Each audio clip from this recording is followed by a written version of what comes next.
It's Board Games with PeedMont.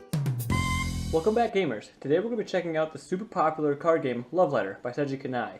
This is the AEG game that really kind of started off the micro game trend. If you already know how to play it, as many people do, you can click on the box to jump right ahead to my conclusions.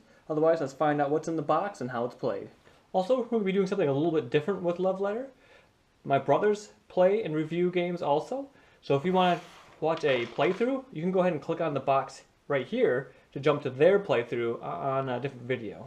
As you can see, I have the Kanai Factory Limited Edition, which is basically the original version, but reprinted by AEG. And inside of Love Letter, you will find one copy of Lost Legacy. Just kidding, that's for later. I keep it in there because I hate felt bags.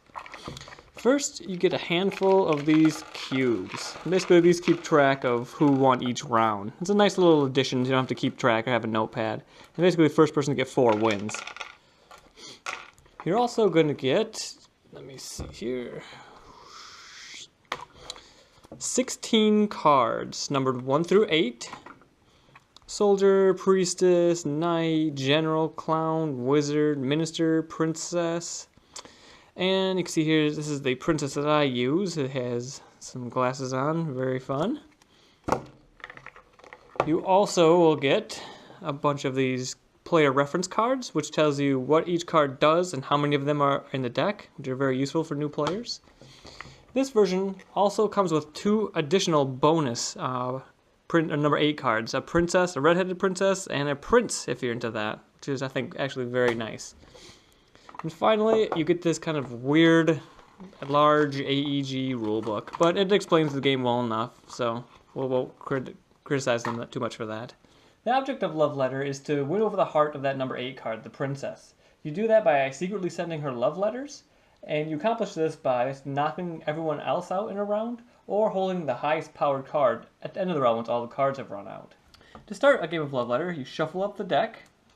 You take 1 card and set it aside, basically out of play, so that no one can have perfect knowledge of what's in the deck.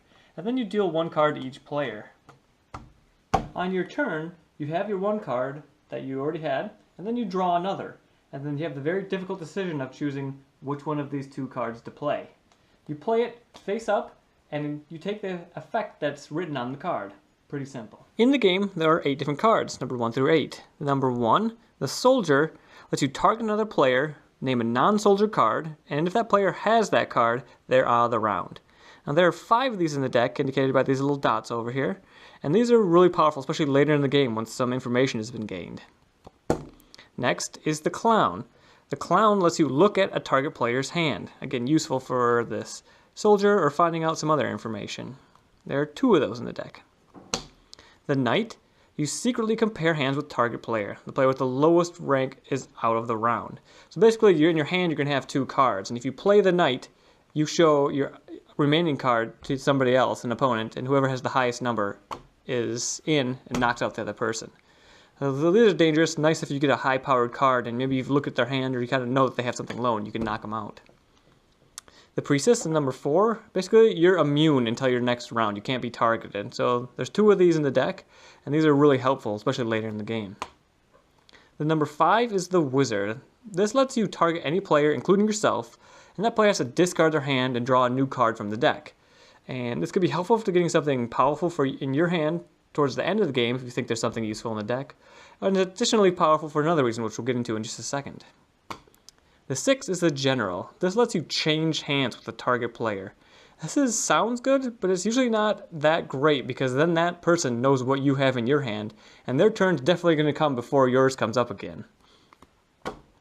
The 7 in this set is a little bit different and a little more harsh. The Minister, if you ever have a total of 12 in your hand, basically the 7, and a 5, 6, or 8, you're instantly out of the round. This is a very dangerous card and something that you kind of need to know about that's in the deck and work around. So if you're holding on to that 5 for an extended amount of time, there's always a chance you could pull the Minister and be knocked out. On the flip side, if you have this with the Knight, which lets you knock somebody out, or if you have this towards the end of the game, this is a very high, powerful card. The last one is the 8, the Princess. The Princess is powers that you can't discard it, and if you do, you're out of the round. That's what this wizard is for. So if you know somebody else has that princess, you could make them discard it and lose lose out on that round. Because each card has the number, at the end of the game, once all the cards are dealt, the person with the highest card wins that round. So basically, if you're the princess, you've gotten the letter to her, and you win. If she's already been out, or if she's that card that's discarded, the minister's the next powerful, and so on and so forth. So you don't want to get stuck with one of these ones at the end of the game. You want to use them to try and knock someone out. And that's basically all there is to Love Letter. It's a really simple game. I said there's only 16 cards in the whole deck.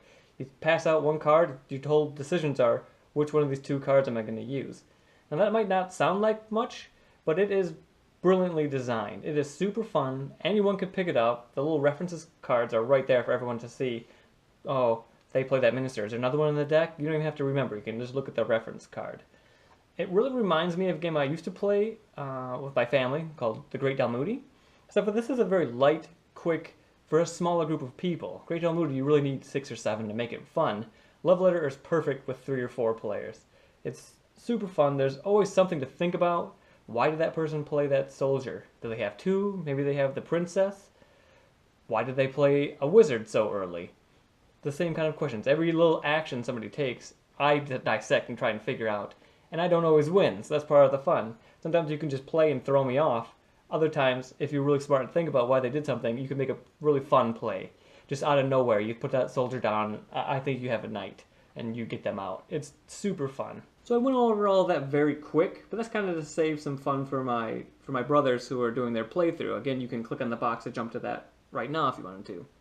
But for my scoring, for fun, I gave Love Letter a score of 8. This is always a fun time. We have a blast with it when we go out to restaurants, go on a trip, or with some new people who don't play a lot of games. It's wonderful, and they all get into it, and it's a fun time. We have this fun story where in a restaurant, it was a little noisy, and my partner put out the soldier and yelled, "You're a wizard," just as it became quiet. So just in the middle of nothing, it's a shout, "You're the wizard." And that's the kind of fun things that come out of this game, because it's so light that, it's never to be taken that serious, but there's enough interactivity. I could go on and on about it. It's a great game. For strategy, I gave Love Letter a score of 7. Now, like I said, there's only, on your turn, you have 2 choices, but there's so much that you can learn about each player, what they've done, what they might have in their hand, how you should try and fool someone. Sometimes you have the princess and the soldier in your hand, and you put the soldier down and say, "I think you have the princess," just to throw someone off, because you don't want to get knocked out. And that's, like I said, even though you think there's 2 decisions at any given time, there's always so much you can do, and I think that's great. Ease, I gave Love Letter a score of 5. It's super simple. Each card tells you exactly what it does. There's never any really conflicts about timing or anything crazy like that. It's a really simple little card game. Replayability, I gave Love Letter a score of 5. I could come back and play this all the time. It's so nice and light and fun that there's never any, a bad time to play it. You have a couple seconds, play some Love Letter. You got 10 minutes before food comes out from a restaurant, play some Love Letter. Sitting around outside at a picnic, play some Love Letter. It's that good. Randomness, I gave Love Letter a score of -3. There is that minister in the deck, but that can, bomb you out just by drawing a card. And sometimes I've seen people get out on their first turn. They have a wizard, on their first turn they draw the minister and are out. And that can rub some people the wrong way. But 99% of the time, you can always have smart play. If you're holding on to that minister, get rid of it. If you're waiting around with that wizard in your hand, you just got to know that that minister might still be out there and get you knocked out. So even though it is just a little card game with, being dealt a random card that could be bad, there's always smart plays and intelligent things you can do to mitigate that randomness, especially in this game. Setup, I gave Love Letter a score of -1. You shuffle up 16 cards and deal 1 out to everyone. You can't get much simpler than that. Cost, like the majority of Seiji games, this is a very cheap game. You can probably find it online for $6 or $7 and in stores for about 10. Players, I gave Love Letter a score of 3. It works 3 to 4 players, right in between there, so right on the kind of the mid-range of board games. So I think that works out really well, especially for my groups when I don't always have a huge group of people. It does say you can play 2, but it's not great 2-player, so you kind of really need 3 or 4. Theme, this might be a little high, but I actually gave it a score of 3. It does feel, as you're going through these cards, especially this version, I feel like it makes sense. You're trying to get to that princess, you're trying to knock other people out. The powers make sense for the people that are depicted on the pictures. I just think it all works very well, for me at least. Quality, I gave Love Letter a score of 2. It's just 16 cards. And the rule book is not great. The box is a little bit big. As you saw, I actually put my Lost Legacy copy in here. It does come with a little wooden cubes, which is nice for keeping track of who wins a round. And you can play as many rounds as you want. The rules say first person get 4 cubes, but we play rounds and rounds and rounds of it, not really keeping track of who scores 4 very much, actually. And duration, the duration for leveler, I give it a score of 1. And that really helps out on the fact that it has relatively high randomness. If you do get that minister and a high card and get knocked out, you're not really ever angry because the game is over so quickly and you're in the next round real fast. And it is fun to kind of make these random guesses and be knocked out yourself sometimes when somebody says, I think you have a priestess, and you're just randomly holding one for no reason. So I think the duration of it really works well for like good points of the game.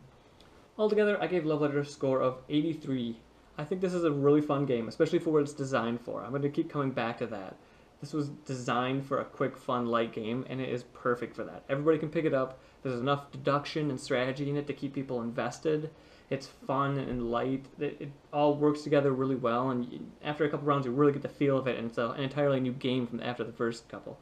And I think that's great. If you don't already have this game, I don't know who that person is, but if you don't, you should go check it out, especially if you have a group of people, 3 or 4, that will look for something to do and some downtime, or even just before your entire big gaming group shows up.